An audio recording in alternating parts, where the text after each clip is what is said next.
नमो बुद्धाय जय भीम। आज हम बैठे हुए हैं ये बुद्धानंद जी के रिसालदार बुद्ध विहार लाल बाग लखनऊ में। और हमारे साथ में हैं परम पूज्य भंते आनंद बुद्ध जी। और आपका मार्गदर्शन मिलेगा जनता खबर के दर्शकों को। तो आपका जनता खबर में हार्दिक स्वागत, वंदन, अभिनंदन है। हम चाहेंगे कि आज कुछ हमारे जनता खबर के दर्शकों से साझा करिए कि जो गैर बराबरी तो बढ़ रही है, तो ये गैर बराबरी कैसे बढ़ गई। और हमारे जो है एससी और एसटी और ओबीसी के नेता भी होते रहे, विधायक, सांसद, मंत्री, मुख्यमंत्री भी बनते रहे और गैर बराबरी भी बढ़ती रही। तो ये दोनों एक साथ कैसे हो गए कि हमारा एससी ओबीसी को अधिकार भी नहीं मिला और अधिकार जो है 15% लोगों के ही तक पहुंचते गए। तो इस पर हम चाहेंगे कि कुछ हमारे जनता खबर के दर्शकों को बताइए, कुछ साझा कीजिए। धन्यवाद जी जनता खबर की संपादक जी। जी धन्यवाद। मैं पहले बात शुरू करने के पहले जी महाकारुणिक भगवान बुद्ध को कोट कोट वंदन करते हुए उनसे बदनामी करता हूँ और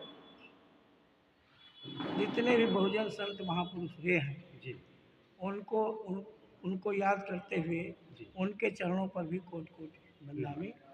बहुजन समाज के सामाजिक परिवर्तन और सामाजिक क्रांति के जो नायक महानायक हुए हैं, जी उन नायकों महानायकों को, जी जिनमें से मानवर कांसीराम साहब, मानवर राम स्वरूप वर्मा जी, ललई सिंह यादव, फूलन देवी जी और बहुत सारे लोग हैं जी जिन्होंने सामाजिक परिवर्तन जी करके क्रांतिकारी परिवर्तन लाने का प्रयास पूरे समाज में किया है। जी तो उनको नमन करना लाजिक है, जी ज़रूरी है। और आपने अभी कहा कि आज़ादी के बाद से लेकर अब तक जी सामाजिक गैर बराबरी, राजनीतिक गैर बराबरी, जी आर्थिक गैर बराबरी की बहुत गहरी खाई पहले भी थी और आज भी वो खाई पट नहीं पाई है। जी तो इसका कारण क्या था कि अनुसूचित जाति, अनुसूचित जनजाति जी सबसे लड़ाकू कौम हैं और पहले से भी लेकर के मुगल साम्राज्य और मराठों का जो राज था उसको लेते हुए हमेशा इन्होंने अपनी विचारधारा के लिए, सामाजिक समता के लिए, बुद्ध के करुणा मैत्री के लिए हमेशा ही लड़ते रहे। तो यहाँ की जो हजारों साल से जो एक मनुवादी व्यवस्था यहाँ जो काबिज है, तो मनुवाद का घोर विरोधी अनुसूचित जात जनजाति का समाज रहा है। तो उनका गुनाह सिर्फ ये था कि अनुसूचित जाति, अनुसूचित जनजाति, और वो अपने हक अधिकारों के लिए जो जागरूक थे, तो सबको लेकर के लड़ने का जो महापुरुषों ने जो काम किया, तो वो था कि ये सामाजिक गैर बराबरी को ख़त्म करने का आंदोलन कर रहे हैं, इसलिए इनको उपेक्षित रखना चाहिए। तो उसका जीता जागता उदाहरण है कि परम पूज्य बोधि संत बाबा साहब डॉक्टर भीमराव अम्बेडकर जी को भी मैं प्रणाम करता हूँ, कोट कोट बदनामी करता हूँ। मानवर कांसीराम साहब को भी कोट कोट बदनामी करता हूँ। तो वो उन्होंने जब 1949 को 26 नवंबर 1949 को संविधान बना करके सौंप दिए इस देश के आज़ादी ट्रांसपरेशन से होने वाले प्रधानमंत्री और राष्ट्रपति जी को सौंप दिए। और सौंपने के बाद आज एक बात समस्या उसी समय 49 में जो बौद्धों का जो बिहार है, महाबोधि बिहार है, उसमें से संविधान में सब जगह धार्मिक स्वतंत्रता, सामाजिक स्वतंत्रता और राजनीतिक स्वतंत्रता के जो मौलिक अधिकार दिए हैं, फंडामेंटल राइट्स दिए हैं, मानवीय अधिकार दिए हैं,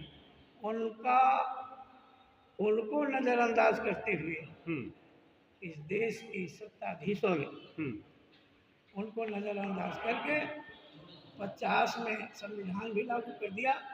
और संविधान लागू होने के बाद भी आज भी वो बौद्ध महाबोधि विहार गया, बोध गया अभी भी ब्राह्मणों के चुंगल में है और ब्राह्मणों का उसमें कब्जा है। जो वहाँ की जो BTMC है, जो बौद्ध टेम्पल मैनेजमेंट कमेटी है, कारकानी मैनेजमेंट कमेटी, जिसमें से कलेक्टर को पावर है अध्यक्ष होने का, अगर वो ब्राह्मण है तो जी 4 ब्राह्मण वैसे भी है, 4 ब्राह्मण है जी और 5वां कलेक्टर है जी। और उसमें 2 दूसरे धर्म से हैं, जैन हैं जी, कुछ सिख हैं जी। तो ये इस तरह से करके हैं। तो आज भी वो आज़ाद महाबोधि जो विहार है, बोध गया मंदिर है, टेम्पल है, जो बोध विहार है, वो आज़ाद नहीं है। तो ये जब वो आज़ाद नहीं है तो मेरी समझ से भारत का संविधान इस देश पर जो लागू किया गया तो वो उसमें कैद खाने में रह करके जिसके जो धाराएँ हैं, जो उसका उद्देश्य है, जो संविधान का उद्देश्य है, उस संविधान के उद्देश्य को बिल्कुल कहिए कि बिल्कुल 0% के हिसाब से उसको लागू किया गया है कि न समस्या का समाधान हो है और देश का जो बहुजन समाज है वो पूरी तरह से गुलामी की जिए। दूसरी टिप्पणी मैं करता हूँ कि आरक्षण जो मिला था, आरक्षण कोई भीख नहीं थी। बाबा साहब डॉक्टर BR अम्बेडकर जो संविधान निर्माता है तो उन्होंने बहुजन समाज को भीख नहीं दिया, अधिकार दिया, SC ST OBC,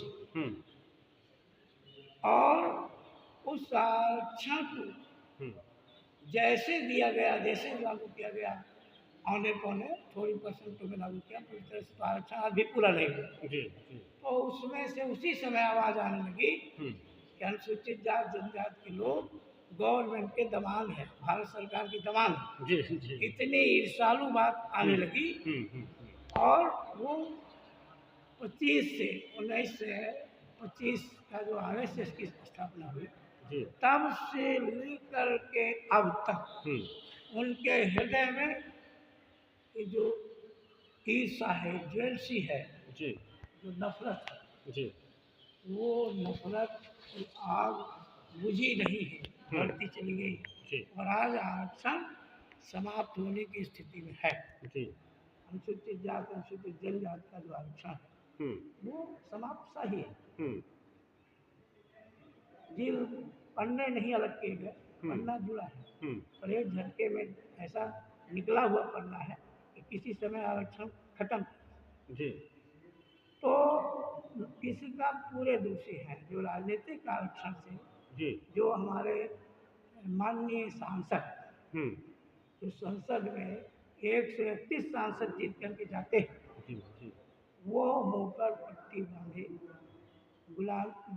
बांधे रहते हैं जी।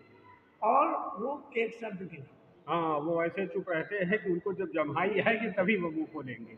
नींद लेते रहते हैं पूरे सदन में जी, और कि कहीं कोई वीडियो देखेगा।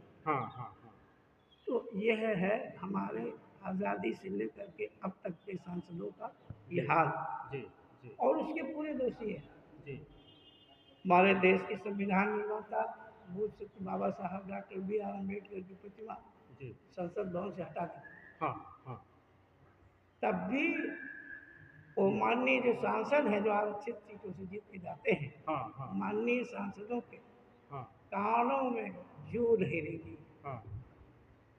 किसी भी तरह की बेचैनी नहीं हुई, जबकि आरक्षण की बदौलत और बाबा साहब के संविधान की बदौलत बाबा साहब का संविधान और उस संविधान के तहत जो आरक्षण के बदौलत आज 77 साल 78 साल आज़ादी के बाद लेकर के आरक्षण में तो जीतना है ही है। जो किसी भी निर्दलीय अगर लड़ेगा उस से अगर वो लोकप्रिय है तो समाज चाहेगी तो उसको जिता देगी। पार्टियों का कोई एहसान नहीं है कि बुधई राम को जिता दिया गया। बुधई राम कल्लू भाई को जिताना पार्टियों का कोई एहसान नहीं हो, तो बाबा साहब का एहसान है। क्योंकि बाबा साहब के प्रयासों से ही जो है आरक्षित सीट मिली। बाबा साहब की प्रतिमाएं टूट रही हैं, बाबा साहब की प्रतिमाएं हट रही हैं, बाबा साहब को आम चौराहे में गालियां लोग दे रहे हैं जी। इस देश की जो व्यवस्था है और वो सांसद महोदय माननीय सांसद भी खामोश निगाहों से मुस्कुरा कुछ नहीं जी। एक साधारण से व्यक्ति का कि अगर कोई बोल दे तो कहेगा कि भावनाओं को आहत पहुंचाया और आईटी सेल के तहत उसके मुकदमा लग गया। किंतु उस बाबा साहब भारत विश्व रत्न बोल सकते बाबा साहब डॉक्टर B.R. अम्बेडकर जैसे महापुरुष को लोग चौराहे पर गाली देते हैं और गाली देने का वीडियो वायरल होता है और हमारा देश कार्यवाही कुछ नहीं होती है और शासन और प्रशासन बिल्कुल खामोश बैठा है। तो हम तो अब चाहते हैं कि हमें बाबा साहब की प्रतिमा को संसद में लाने के लिए आवाज़ उठाने की जरूरत नहीं है। 131 सांसदों का घेराव करना जरूरी है जी। 131 सांसद जब दबाव में आएंगे तो बाबा साहब का संविधान, बाबा साहब का दिया हुआ संविधान में दिया हुआ आरक्षण, अभी वर्गीकरण आरक्षण का वर्गीकरण पे बात आई जी। जब WES हुआ तो WES हुआ तो 131 जो माननीय सांसद थे वो चुप थे जी। तो उन्होंने प्रैक्टिकल कर लिया कि ये गुलाम है, हम जो चाहें कर सकते हैं जी। और आरक्षण पहला हमला हुआ। माननीय सुप्रीम कोर्ट के जो जजों ने अनुसूचित जात जनजात के आरक्षण को जो कोटे पे कोटा का जो वर्गीकरण किया जी, यह दूसरा हमला और संविधान को प्राणघातक जी। फिर भी माननीय आरक्षित वर्ग सीटों से जीत करके हमारे जो माननीय सांसद आए हैं जीत करके मात्र एक सांसद को छोड़ करके जी, एक सांसद को छोड़ करके शेखर जी को छोड़ करके जी, बाकी 130 सांसद जी गुलाबी का पट्टा बांधे हुए जी, मुंह पे टेप लगाए जी जी। अगर 131 सांसद कह देते कि संसद में जो बाबा साहब की मूर्ति लगी थी उसको लगवा दीजिए जी, और नहीं हम 24 घंटे के अंदर इस्तीफा दे देंगे जी, तो फोटो केवल आयल चित्र नहीं लगता, अब तक उस व्यवस्था के लोग सोने की मूर्ति लगवा देंगे।